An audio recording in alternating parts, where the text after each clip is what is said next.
Hello साथीहरू, नमस्ते सबैजनालाई। स्वागत छ मेरो यो मिनी भ्लगमा।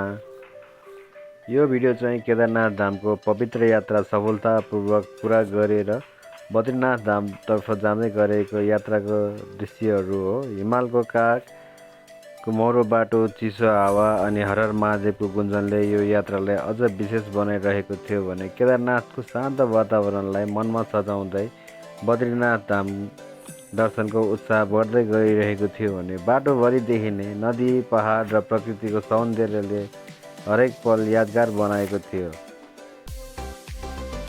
र अघि मैले भने चाहिँ हिमाल शिखरमा रहेको बद्रीनाथ धाम जाँदा पहाड, खोलानाला, हिमालको मनमोहक दृश्यहरू हेर्दै जान सकिन्छ।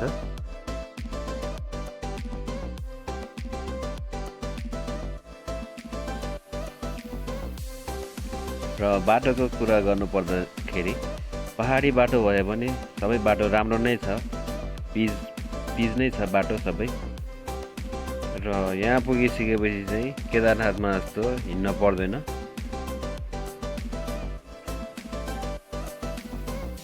समुद्री सतहबाट 3100 मिटरको उचाइमा रहेको बद्रीनाथ धामको वरिपरि हिमालमा हिउँले ढाकिएको दृश्यहरू पनि देख्न सकिन्छ।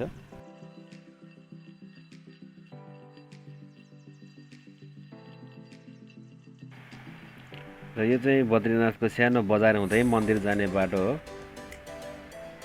यो चाहिँ सानो बजार छ यहाँनिर किनमेल गरेर पूजाको सामानहरू किनेर चाहिँ बद्रीनाथ दर्शन गर्ने जाने बाटो हो यो चाहिँ।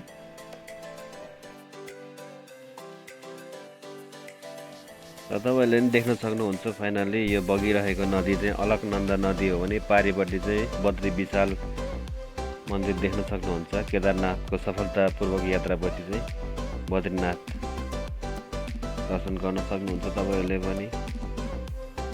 पारिपट्टि देखिरहेको चाहिँ बद्रीनाथ मन्दिर हो।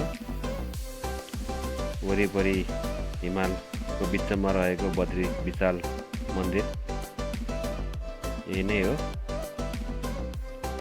र हामीले चाहिँ यो यात्रा नेपालबाट महालक्ष्मी तीर्थयात्राबाट गरेको थियौँ भने यात्राको हामीले यो 9औं दिनमा चाहिँ दर्शन पाएका थियौँ बद्रीनाथ मन्दिर। र यसरी नै उत्तराखण्ड 4 धामको यात्रा चाहिँ सफलतापूर्वक हामीले गरेको थियौँ भने उत्तराखण्ड 4 धाम चाहिँ अलिक समय मिलाएर नै गर्नुपर्ने हुन्छ। 17 दिनको यात्रा हुन्छ यो चाहिँ।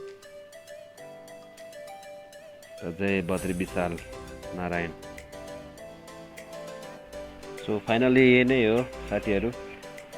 उत्तराखण्ड 4 धाममध्ये केदारनाथ चाहिँ सबभन्दा कठिन हो, तर हाम्रो चाहिँ यात्रा चाहिँ सफलतापूर्वक सबै राम्रैसित गऱ्यौँ।